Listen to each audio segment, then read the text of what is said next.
Hello, everyone. My name is Charlie, and I'd like to introduce you to the delightfully named Team Famous. Our project is titled 3D Pi, which at its core is a 3D print marketplace. The idea is to provide a platform for consumers to connect directly with both the designers of 3D models and with people who own 3D printers. Via our site, you would be able to find items that suit your needs and then manufacture them locally. I initially considered the idea about 4 years ago whilst I was studying.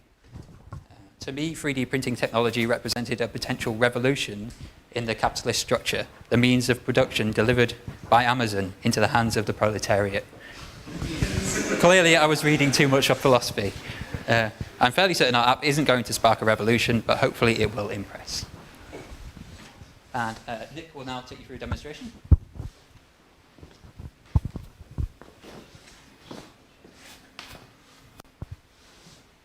Hi everyone, welcome to our demo. First thing we're going to show you is creating an account via the sign up page here, just inputting some basic personal details, and most importantly indicating whether you have a 3D printer and whether you're a designer wishing to upload models. Once you're signed up and signed in, you can view your profile page, which has your personal details, and you can also browse your uploaded models. Onto the models themselves, here we've got a skull in this very room. And the camera is fully controllable, so you can rotate 360 degrees around the model so you can view it from all angles. We also thought it might be nice to take our skull for a bit of a tour of the area. So here is upstairs, third floor classroom. Outside, just over the road, outside the printworks. Inside the printworks. And somewhere which may be familiar to one or two of you. So from the single design page here, you can contact the designer at the top right. You can also view further details about the model, and you can like it if you so wish. So you can view the designer, price, category, and you can also view a list of users who offer printing services, and you can contact them in a similar way to the way you can contact the designer by completing a simple form here. Now, you don't have to be logged in to browse and view the models, but with it being a commerce app, then a lot of the functionality is based around being a logged-in user. Here we are going to go onto our categories page, so you can select the 3D models by category and view them in that way. Probably one of my favorite features, we've got dark mode here, which you can toggle on and off at any point.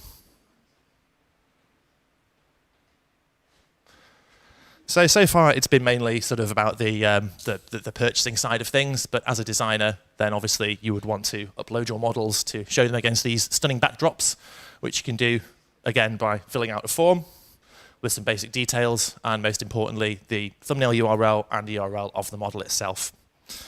Once that's done, you should get a nice confirmation message, and then you'll be able to view your model there. So now I'll hand over to Elizabeth, who's going to talk you through the tech stack we used to build our backend. Thank you. Cheers. Hi everyone, so I'm going to talk you through the backend that we used for 3D Pi today. So for our backend, we used GraphQL, we also used PostgreSQL, we used Express, and we used Hasura. So some of you might be wondering what GraphQL is, because you've probably never used it in North Coders. It's like a REST API where you can get data via a query, and you can also update, post, and delete your data via a mutation. But there is a big difference with this in that you're only ever querying from one single endpoint. Someone like REST APIs where you're querying from plenty of different endpoints. It's all just coming from this one endpoint. And as a developer, we found this was so much more efficient, and it just returned only the data you need. It didn't, you didn't have to go through lots and lots of routes. All you have to do is type in your query, and it returns it just what you need. You also get this lovely graphical interface, so you can see your data in this clean, minimal console. And what this does is, it just shows you the data, and it also shows you your available queries and mutations. Initially, we used Express to host this as an HTTP server. But then when we got onto hosting it, we used Hasura, which ties in very nicely with our Postgres data and also GraphQL itself. So we hosted this on Heroku. It only took about 5 to 10 minutes, which was quite surprising to us all, really. And same again, it just gives you this very intuitive control panel. You can view all of your queries and available mutations. You can add and update and delete the data there and then. And it integrates very fluidly with the front end. I would say if you are, building APIs or building backends, definitely look into GraphQL, because I'd go out on a limb and say I think it is the future. Also, in terms of testing, we used a combination of Mocha and Easy GraphQL. We were looking at Supertest as well, but we found that Mocha and Easy GraphQL did seem to work a lot more smoothly. And also in terms of front end, we tested with Lighthouse. So Lighthouse is kind of built into Google Chrome if you go into inspect and then audits. And what this does is it just gives you some really helpful tips and insights into your site's performance. Again, if you're developing in the front end, definitely use this, because it's free and it's quick, and it's something that's going to improve the performance of your site ultimately. In terms of front end, I'm going to pass you over to Fraser, who's going to talk to you a bit more about that. Okay, hello, front end. All right. So we use React, 3JS, Apollo, and Material UI. Honestly, we absolutely love using React. We've used it before in the course previously, so it was perfect, and that's one of the main reasons why we did choose to use it, because we're all familiar with it. So if we did have an issue, then we could all just slam it head on, and we'd all have some form of understanding of what's going on. React was also perfect for using Material UI, which is a component library, and that's really helped out with the CSS workload and also just laying the components out correctly. It was also able to be integrated with 3JS, which was perfect because that's what dealt with the 3D imagery. So that was just what we needed, really. And that leads me on to 3JS. 3JS is a cross-browser 3D JavaScript graphics library, and it basically renders 3D computer graphics on a computer browser. At first, we weren't going to use 3JS, sorry. We'd done loads of research, and we were basically trying to figure out what we wanted to do. And after doing a lot of research, we actually looked at React 360. But after a while, we realized that React 360 was mainly used with VR, and that wasn't really what was perfect for our project. After a little bit more spiking and trying to get things running locally, 3JS we realized was perfect for what we wanted to achieve. So in our project, the three main parts, which are all mounted on the page at the start, are the scene. And the scene, we add the custom lighting, which is to obviously brighten up the image. The custom objects, which are the objects of the skull, for example. And the mesh textures, which was the background of each room, the 3D image that we took. Another point was a function to add the custom objects to the scene. That was obviously big, so we want to render the objects on the page.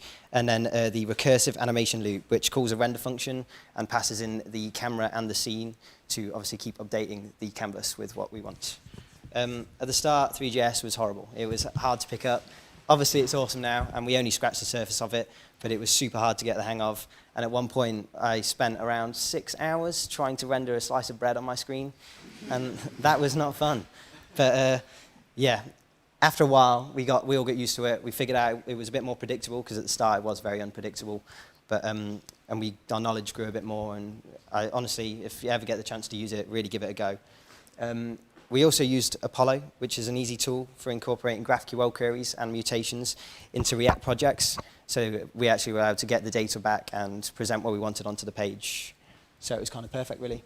And on that note, I'm going to pass you on to Shiva, who's going to talk through what we learnt and our problems. Hello, everyone. I'm going to speak about the problems that we faced during this project. As you know, that we used GraphQL, which was very new for us, and we haven't done that before. We used REST API before, which was very different. As you know that in the REST API, we have multiple endpoints that you can send requests from your front end and get the data that you want to have in your front end. But in the GraphQL, we only have one endpoint, which is very simple. Seems very easy. But actually, when we wanted to apply these things such as mutation, which is post request and patch request, it was very confusing and tricky. And the reason was there wasn't very good documentation there. Like we used before that, like search something and find something very easily and learn it. But this one was a bit hard to understand it, and we had to stick to simple example and try to sort out the problem. But the approach that we had and was very useful was a VS Code live share that we used. The first day we sat all together, all the team, and we, after some searching and learning, and we just shared all the information together, and we could handle a lot of things in one day, which was very useful. The other thing that I'm going to speak about is errors. That we know that all developers always care about errors.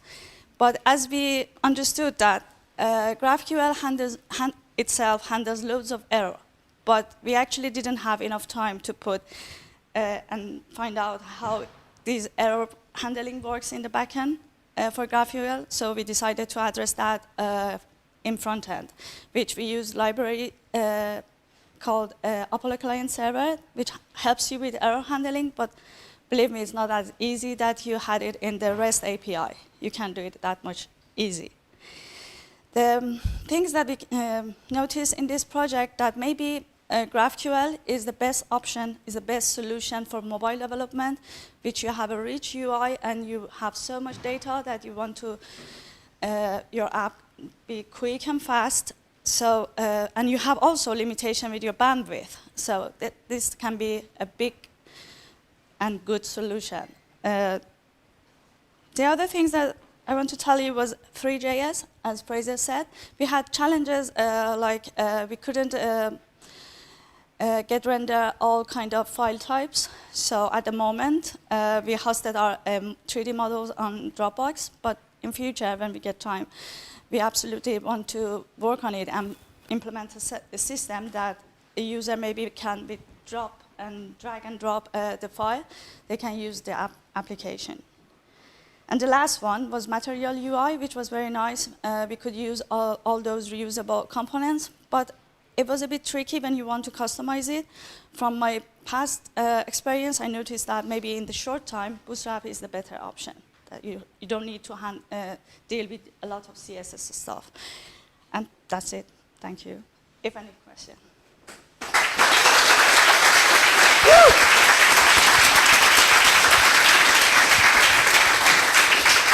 Well done. Amazing. Amazing work, guys. Well done. Right, who's got questions?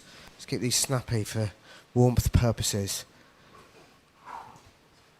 Josh, hello.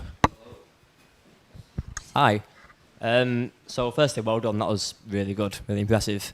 My main question is how you went from a problem statement to what your solution looked like. So you knew you wanted to upload and view 3D models, but what was the journey from getting to that concept to what your solution looked like? What was the planning phase like? I mean, there was a lot of planning that went into it. At the start, we kind of all sat down, and pretty much for the first 3 days, we all just sat there in silence. We all had a plan at the start. We went through what we were going to research, and then everyone just headphones in, cracked on with it, and got it all done. But a lot of it was just YouTube videos, figuring out like where to start, what to do, especially with 3GS as well, because we obviously all of us have never dealt with 3D imagery or anything like that before. But once we found 3GS and realized it was actually integratable with React, then it was kind of from there we just kept doing things locally. So like we'd download an image. There's thousands of free sites out there that people put loads of free images up, so you can actually just download something, host it locally, and try and just get it working locally. And then obviously we could worry about getting it working in React later on. So that's mainly what we did at the start. We got things working locally, and then when it came to doing it in React, we'd just get 2 or 3 of us, or sometimes even all of us, and just ram the code in.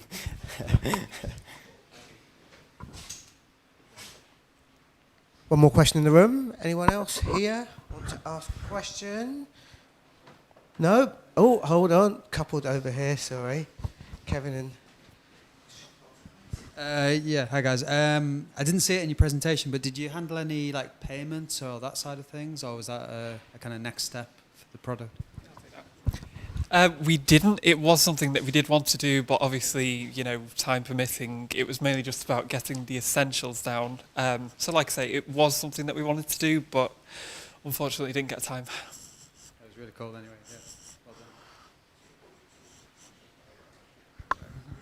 Awesome. So I guess, for people that don't know, and not everybody in the room knows, they have 2 weeks to do this project, having not necessarily learnt the entire stack. So to get to that point whereby they can do as much as they do in technologies they don't know is really impressive. Okay, seeing as there are no questions online, we will give one final round of applause to 3D Pi!